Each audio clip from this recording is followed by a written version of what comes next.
If you can, I'm not being too stern, but for people to try and generalise the specifics of the question or comment, so that each of the panel can actually respond to those questions.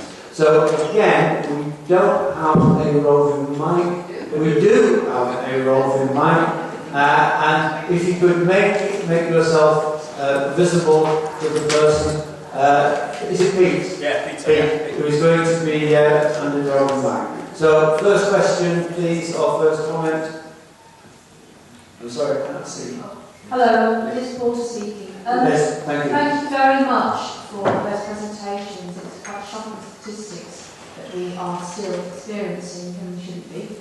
I am wondering, with all the changes that have recently happened, how can we work to find a way to include the role of parents and disabled people as advocates to support families through exclusion? My understanding is that, with all the changes to getting statemented, that there's now this proposed joined up thinking.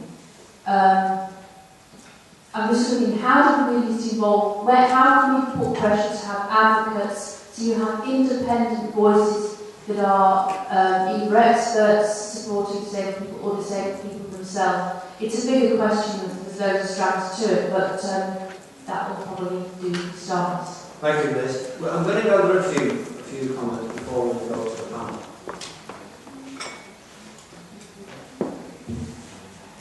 I'm Marisa McKeith's PA. She communicates using a letterboard, so this is a question for Marisa, not myself. Marisa's question is, what advice would you give to spread this information to people, and what approaches, any examples to get this information out to the local communities? Thank you, Jim. Thank you, Marisa. Hi everyone, my name is Sarita Patel. I do volunteer work for Parents for Inclusion and trustee of Alliance of Inclusive Education, UK. The question I want to ask, it's really shocking about the BIMI children, and actually it's not shocking, we've known for a long time. And we parents that have English and are able to speak it, we do fight the system, but then we become the problem. But the only other thing I wanted to mention is that I don't want to forget the parents that don't have the English language, that don't know the knowledge that they need to know, that those special schools are not good for their children, and they're being told they are. How do we tackle that? And how do we empower those parents? Because unless it's been translated in their mother tongue, they can't understand the system. And yet when you ask the authorities for interpreters and you advocate for those parents, they haven't got the money for it. So what do we do? Thanks, Larissa. I'll just take two more, please. Hello, my name is Fiona Woodland. I'm a parent from Brighton. I'm really sorry, I can't remember the secondary school secretary's name, but I was very impressed by Gareth. Sorry, I was very interested and impressed by your school's model. My son's just about to transition to mainstream secondary. He has a severe learning disability and Down syndrome. What really impressed me in the question, I work quite closely as well with Brighton local authorities, a parent carer, and we see local authorities constantly talking about reduced budgets. So I think, let me try and get this out of one sentence. Your school has a model where you employ therapists. That to me, when local authorities are saying, you see that your therapists must build much better relationships within a large secondary school than therapists who visit the school. Can you expand on that? And I would see that needs to be a vision that needs to be spread from school to school support, because we just hear local authorities say, oh, there's no speech and language therapists, but clearly the students within the school need the expertise. So. Thank you very much. Sorry, I missed your name. Fiona England. Yeah. Fiona, thank you, Fiona. Navin? Hi, Navin Pickmine, Chairman of Fit for Inclusive Education. As has been recognised, there are multiple issues involved here. trying to be concise in this, in terms of the question. For those practitioners on the front, as it were, what's being done in terms of encouraging role models in the classroom, as having teachers, disabled people as teachers, and aspiring role models? The other thing is, it seems glaringly obvious to me, and it was on one of the slides about a particular impairment group focusing on physical impairment, and yet we know there's a full range of impairment groups when we talk about inclusive education. And I'm particularly mindful that people who use assistive communication systems, etc., and as some of the practitioners have already stated about a school without limits, and again, the idea of avoiding labels. We know that the UK government, currently the coalition government, has put a reservation on Article 24 of education with regards to inclusive education. And the idea of these multiple schools setting up with their own agendas and the vast issues where we started to see disengagement, as well as like other people here, support a number of parents and young people who have been either the brunt end of the fixed term or permanent exclusion, again, where I've seen as well, where there's these inconsistencies, almost like nepotism, feeding back into the system about scratching each other's backs metaphorically, and again, people feathering their own nests, rather than a social inclusion agenda, which I believe will bring about the realisation of disabled people's rights in society generally. And my question is, how do you really change that agenda? Thank you, Neville. Okay, so I'm just going to summarise those 5 6 points and then give the panel the opportunity to respond to them collectively. The first one is looking at how do we engage with parents? How do we engage with parents as advocates? How do we actually disseminate the information that we've heard today? How do we get that out there? What is it about the, getting that information out there? How do we engage with those people whose first language is not English, who don't understand, some of the coded messages that exist within the systems? And also, a question about how do we ensure that people are being supported in our schools, and the role perhaps of the therapist, whoever that may be, the therapist, and how do we see that as part of that support mechanism? And finally, the point from Navin, what do we do to bring about a more social, cohesive model? I don't know whether that's a fair representation of the questions, but if it isn't, I'd like you to answer them anyway, and give you've got a couple of minutes each. So can we start with Michelle? Oh my God. You can take your pick. Well, my general feeling is that I love the first quote at Gus John, that people discover what people will put up with, and you'll discover the level of oppression that will be meted upon them. And we can see that everywhere at the moment, not just within education. People on welfare, disabled people, all kinds of people are just being tested to see how far they can go. Coupled with the fact that they lie about the results of what they do. The people die and they lie about it. So, it's not very depressing. The only thing we can do is resist. We have to join together. And I think we have to resist as individuals on a voluntary basis and stop waiting for money to come to pay us to do this. It ain't going to happen. We have to recognise our own power. If you need interpreters and the government aren't paying for it, go and find friends that can speak that You have to get involved as human beings. Because this is a life and death struggle, actually. Yeah. It's an enormous thing that we're about. And we've been conditioned to compete with each other. That's capitalism, that's what it does. We're all in our little boxes looking at our own particular needs. And we have to start looking at our common needs as human beings. Not what we have to say, not what we have different. What we have to say is our humanity. We need a lot more courage about it. Thank you. Richard. I think we need to remember what's on the title of this book. It's a human rights issue. That's what it's about. It's not about specialists this or people making money out of education or even people being benevolent and charitable. It's about giving people rights. The Conservatives and UKIP are committed to revoking all human rights legislation in this country. Did you know that?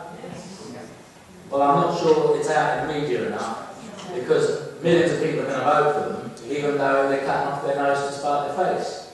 And, you know, you get rid of human rights, you bring in dictatorship. It's the only balance that there is to maintain things. And it was a mistake for Labour to roll 27 pieces of legislation into one, because it means with the stroke of a pen, all equalities legislation in this country can now go. So I think we need to wake people up. Even if it's talking to people in the corner shop, the cash out, wherever, that we are in serious times. Because the media and the joint political parties, all three of them who think they're going to take power, are now lulling us into a sense of false security. And there's no basis for that security. We are within 30 years of destroying the planet, according to nearly all climate scientists, if something doesn't happen. I mean, that's serious. The system moves from one crisis to another. So I agree with Micheline, this is just one part of what we have to do, that we have to join up with other groups who are fighting back. On some of the specific things, I agree that we can't wait for other people to do things.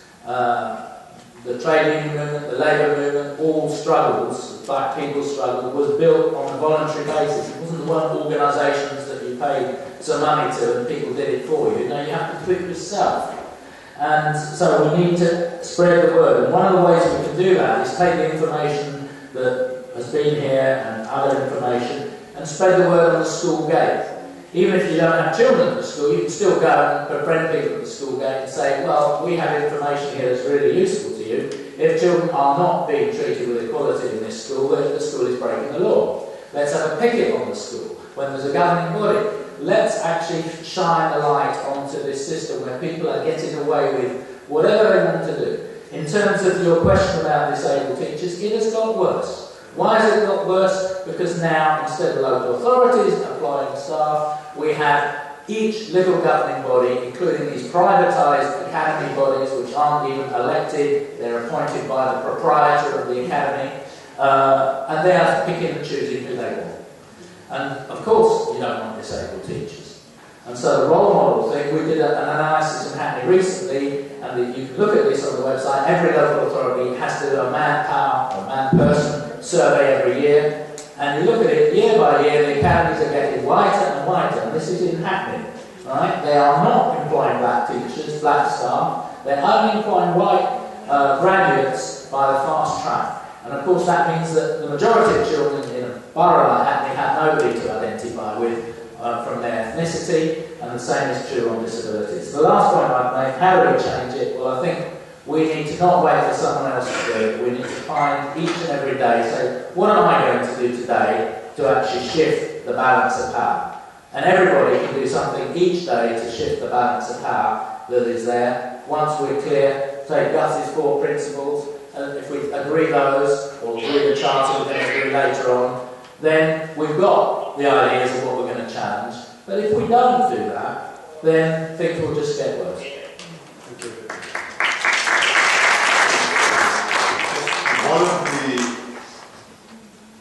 One of the obvious trends we've seen for some time, and not just in relation to schooling and education, is that it serves the interests of elected politicians to keep people ignorant, to keep people politically illiterate, to have them all buying the Sun and the Daily Mail, for God's sake, and seeing them as fodder to be exploited because they are not supposed to have a mind of their own. If you starve people of knowledge and information, you limit their power. And that is what is happening more and more in relation to schools.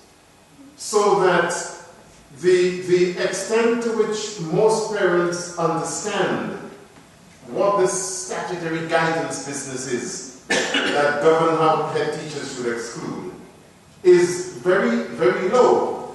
Parents don't understand it. What is worse is that those organizations that were in place to assist them, advocate for them, represent them, are being got rid of one after the other. The Advisory Center for Education, its budget went. There are few organizations left. Ours, we don't depend on anybody for money except some friendly people like SB Fairbairn. There are few organizations left that can actually disseminate information to parents, train advocates, and train people to do representation at first tier tribunals or whatever it is, IRPs, and go and represent them. Which is why I find myself running up and down the country. I mean, CEN operates mainly in London, but I find myself in Sheffield, Sandwell in the West Midlands, Birmingham, Manchester. There is a dearth of trained people who can stand up for the rights of parents in those situations. Now, what does that mean? It means that more and more of us have got to take responsibility for organizing people around us. So if each of us cultivates 5 individuals, we make sure they have available to them the stuff that Gareth shared with us, the stuff that Alison shared with us, all that stuff that Michelin and Richard and Alfie do. Then at least we're making sure that a growing number of people have got that information and are therefore more confident about how to challenge schools and hold them to account. We have to take responsibility for that. The government won't fund it. The newspapers won't embrace it across their center pages or the front pages. And more, these schools, with head teachers behaving like corporate managers, will not have any concern whatsoever about the fundamental denial of rights that is involved in the way that they operate, because they do not want people to hold them to account. And yet, they're operating a kind of supermarket model. We're dealing with Tesco and Aldi and Waitrose and Sainsbury's, etc. in the schooling system. And let me not be flippant about this. It's operating in relation to inclusion. You know that if you go and buy your sweet potatoes at Sainsbury's, they're likely to look a certain shape, they're likely to taste the same, God knows, and the rest of it. Okay? So a farmer goes through the business of sifting through all of that stuff in order to make what they send to Sainsbury's conform to that shape and model. And that is what the schooling system is like. That is what classrooms are becoming like. So when you don't fit, if your elbow is slightly out of joint, or you have a little thing on the side of your head, you don't fit. So you've got to be pushed into a corner somewhere, and somebody else is going to take responsibility for you. The supermarket model, my friends, is an appropriate one for the way our schooling system is actually operating at the moment. And consequently, we need to empower ourselves. Take responsibility for working with 3 and 4 more people. If I have, when I live here, I'm going to Manchester. My 6-year-old granddaughter has a birthday and she's instructed me to present myself. So I'm going to Manchester, right? I can bet you that there will be her friends from her class there, her other cousins and so on and so forth would be there. And the parents would come and they would be sitting in another room or on the lawn or whatever it is, having the natter. Okay, so if we know that this is the social unit, this is the pattern, same parents of our children's friends, so that they form that little unit, and we have these discussions. We make sure that they're empowered with the information and knowledge that we have. And if that grows, then we expand and build a critical mass of people who could challenge the schools, challenge the local education authority, challenge Nicky Morgan or any other shape that comes into being after the May the 15th, or whatever it is. That is how it has to happen. Thank you. Thank you very much.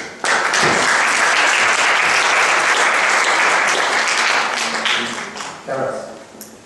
Talking specifically about engaging parents and carers, one thing that we've done is we've paid for some of our parents to undertake the legal training to support wider groups within our community.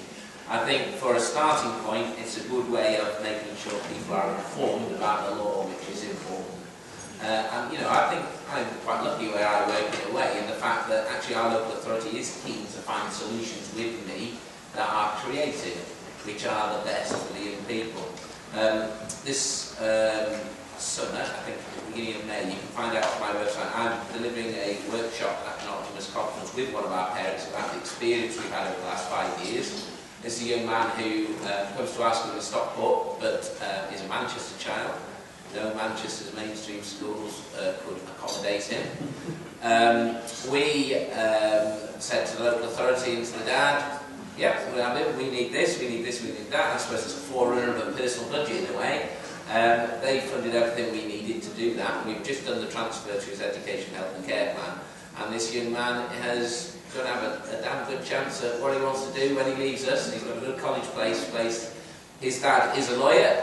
He's done the legal training from IPSI because we paid for him to do it. And me and him are doing a workshop this summer. So I hope to film that, because it's an interesting journey, and it's a journey for which has got two parts to it: his poor experience at primary school and his better experience with us. And it wasn't easy. There have been some considerable challenges we've faced, but we've worked together to find solutions, and I think that's the key part. Talking about sort of direct work in communities, I do a lot of external work and training with schools. I support other schools in different roles, which is always interesting, depending on who asks you to go in and support the school. But I'm very clear about my premise. Yeah? My view is that as a school at Priestland, we are not a magnet for everybody in the Northwest to come to us, because that isn't inclusive. Yeah?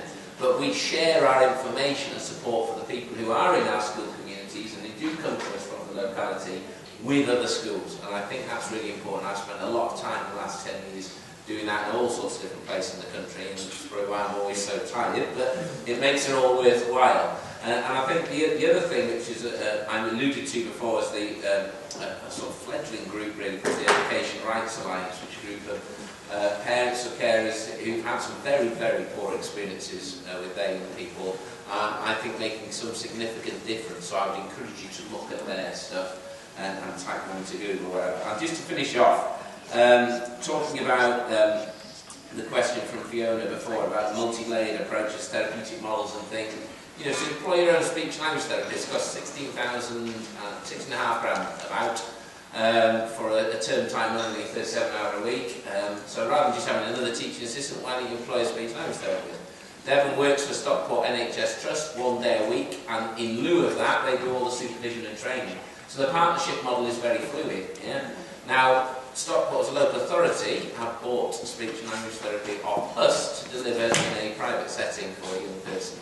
So the commissioning arrangement is about, for me, delivering the best for young people within that. And if it means that we are doing things as a small local authority to support all our primary schools in the local area, I see that as making a difference for those young people there. And all that goes and feeds directly back into supporting the young people we work with.